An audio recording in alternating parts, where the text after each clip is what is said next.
একদল চোর চোরটা চিটিংবাজ আজকে এই দল থেকে কালকে ওই দলে যাওয়ার মতো এখন নতুন একটা কৃষক দলকে অবলম্বন করে আবার মানুষকে ঢপবাজির মধ্যে ফেলতে চাইছে।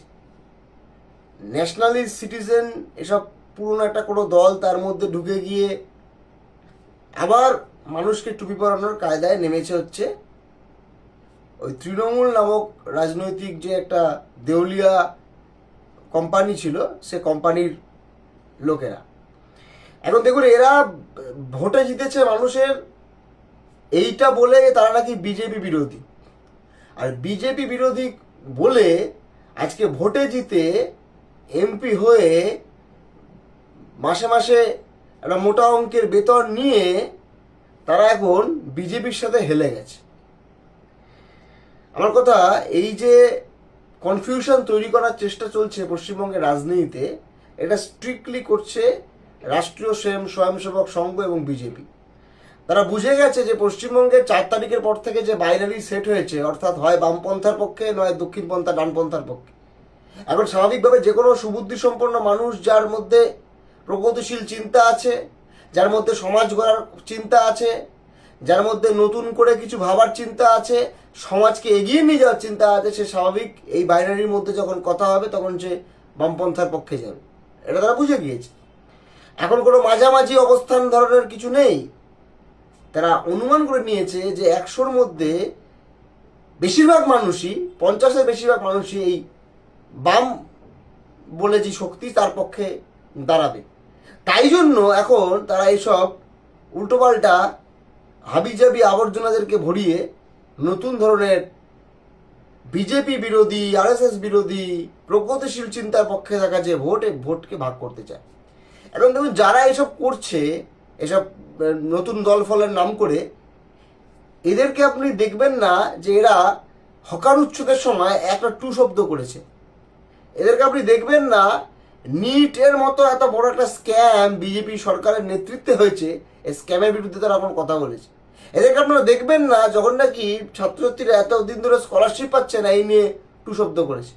এদেরকে আপনারা দেখবেন না এই যে ধর্ষণের ঘটনা ঘটেছে কলকাতা থেকে শুরু করে রাজ্যের বিভিন্ন প্রান্তে গত 1 মাসে, আরও বিভিন্ন ধরনের যে অত্যাচারের ঘটনা ঘটেছে তাই নিয়ে কোনো কথা বলেছে। এরা হচ্ছে ভালো তৃণমূলের নাম করে এখন নতুন দল খুলে এরা মূলত বিজেপি নামক যে দল, যে দলের মোহ মায়া মানুষ বুঝেছিল, ভেবেছিল যে ভরসা ইন ভয় আউট, সেখান থেকে বুঝলো যে ভরসা আউট ভয় ইন। এই দলটা বিজেপি, তার বিরুদ্ধে যে ক্ষোভ তৈরি হচ্ছে, এই ক্ষোভের বহিঃপ্রকাশ যে ব্যালটে ঘটে যাবে, যেটা বুঝতে পারছে বিজেপি আরএসএস, তার জন্য এই ধরনের একটা আগাছাকে মাঝখানে আনা হয়েছে ভোট কাটার জন্য। পশ্চিমবঙ্গের রাজনীতির ম্যাপ, রাজনীতির ন্যারেটিভ 4 তারিখের পর থেকে স্পষ্ট হয়ে গেছে। হয় বামপন্থার পক্ষে, বামেদের পক্ষে, বামেদের নেতৃত্বে জোটের পক্ষে, আর নয়তো এই বিজেপি ডানপন্থী এদের পক্ষে।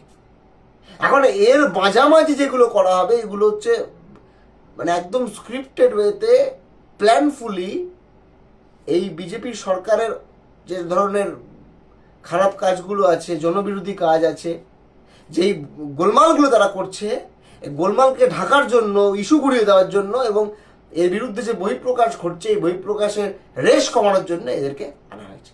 তাই কোনো ধরনের ভুল ডিরেকশনে যাওয়া বা সোজা কথা বলতে গেলে সরকার বিরোধী, বিজেপি বিরোধী বা এই ফ্যাসিস্ট শক্তির বিরুদ্ধে যেই ভোট বা যেই জনমত তৈরি হচ্ছে, এই জনমতকে ভাঙলে হবে না। এই জনমতের প্রতিফলন রাস্তায় আন্দোলনে যেমন বামপন্থার পক্ষে, লাল ঝান্ডার পক্ষে, বাম প্রগতিশীল গণতান্ত্রিক শক্তি একত্রিত হয়ে লড়বে, সেই পক্ষে মানে মূলত বামপন্থীদের নেতৃত্বে থাকতে হবে। এখানে যদি কোনো ধরনের ভাটা পড়ে যায়, যদি ফাটল ধরে যায়, তাহলে এর থেকে বেনিফিশিয়াল হয়ে যাবে কারা? বেনিফিশিয়াল হয়ে যাবে তারা যারা সারা দেশটাকে গত 12টা বছরে লুট করেছে, দেশের সম্পদ বিক্রি করে দিয়েছে, দেশের মধ্যে গোলমাল পাকিয়েছে, ডবল ইঞ্জিনের নাম করে ডবল ধাপ্পাবাজি করেছে, যারা স্মার্ট মিটারের নাম করে সব থেকে বেশি আনস্মার্ট মিটার বসিয়েছে। তাই এদেরকে শক্তিশালী হতে দেওয়া যাবে না। এদের বিরুদ্ধে জনমতকে শক্তিশালী করতে গেলে বামেদের পক্ষে, একমাত্র বামেদের পক্ষে অবস্থান নেওয়ার জন্য আমরা সকল কাছে আহ্বান করব।